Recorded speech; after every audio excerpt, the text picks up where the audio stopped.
Your flight's cancelled. The deal falls through, the plan you counted on collapses, and your whole body screams the same thing. This should not be happening. You replay how it was supposed to go. You argue with a reality that already happened. That argument is where most of our suffering actually lives, not in the event itself, but in our refusal to accept it. We spend so much of life fighting what already is, wishing the traffic away, resenting the weather, demanding the past be different. It's like screaming at a river to flow uphill. Reality doesn't negotiate. It just keeps being what it is, and every hour you fight it is an hour you don't get back. The Stoics had a radical answer to this. 2 Latin words, Amor Fati. It means the love of fate, not just accepting what happens, loving it. The term was later made famous by Nietzsche, but the Stoics lived it first. Marcus Aurelius lived it while running a collapsing empire. He wrote, "Accept the things to which fate binds you, and love the people fate brings you, but do it with all your heart." It sounds almost impossible. Love the bad parts too. But it isn't a feeling you fake. It's a stance you take. Marcus had a powerful image for it, a blazing fire. A fire, he said, makes flame and brightness out of everything thrown into it. Throw on damp wood, trash, anything. The fire just turns it all into more fire. A strong mind does the same with whatever life throws at it. Good day, bad day, insult, setback. All of it becomes fuel. That's Amor Fati. Nothing is wasted because everything feeds the flame. From this comes the most famous Stoic idea of all. Marcus wrote, "The impediment to action advances action. What stands in the way becomes the way. The thing blocking you isn't separate from your path, it is the path. The cancelled flight is now an unexpected free day.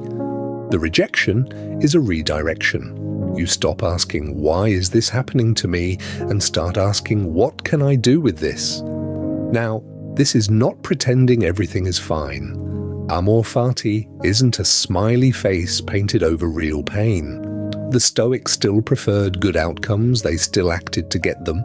You plan, you try, you grieve what truly hurts. But once a thing has happened, fighting it is the one move that's always useless. So you meet it head on and put it to work. Here's why this is so freeing.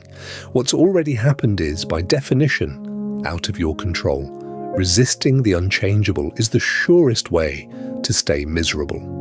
Loving it, using it, is the only truly free move left. Amor Fati hands you back the one thing the event tried to take, your power. There's another reason to hold your judgments loosely. You almost never know the full story in the moment. An old farmer's horse runs away. Bad luck, the village says. He answers, maybe.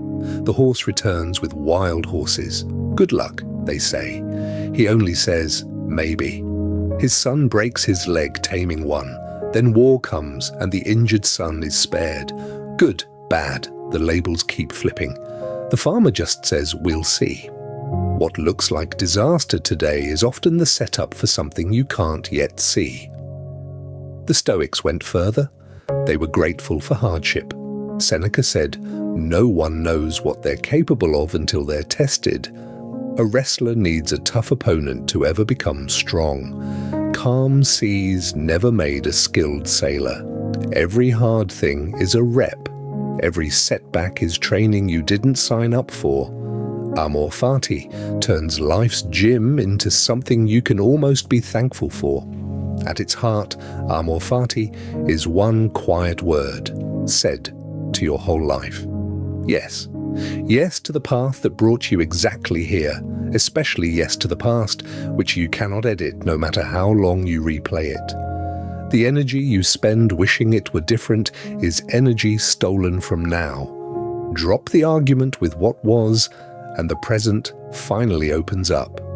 And we need this more than ever. We live in a world that promises you can control and optimize everything. So when life doesn't comply, it feels like a personal failure. Amor Fati is the off-ramp from that exhausting illusion of total control. You do your part, then you make peace with how it lands. So how do you actually practice it?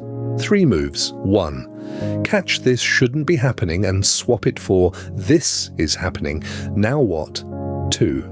With anything that's gone wrong, ask, what does this make possible? 3. Pick one hard thing from your past and try to say, I wouldn't erase it. You don't have to mean it perfectly. You just have to stop fighting. Start with small annoyances. Build up to the big ones. Do this long enough and something changes in you. Setbacks stop knocking you flat because you've stopped bracing against reality.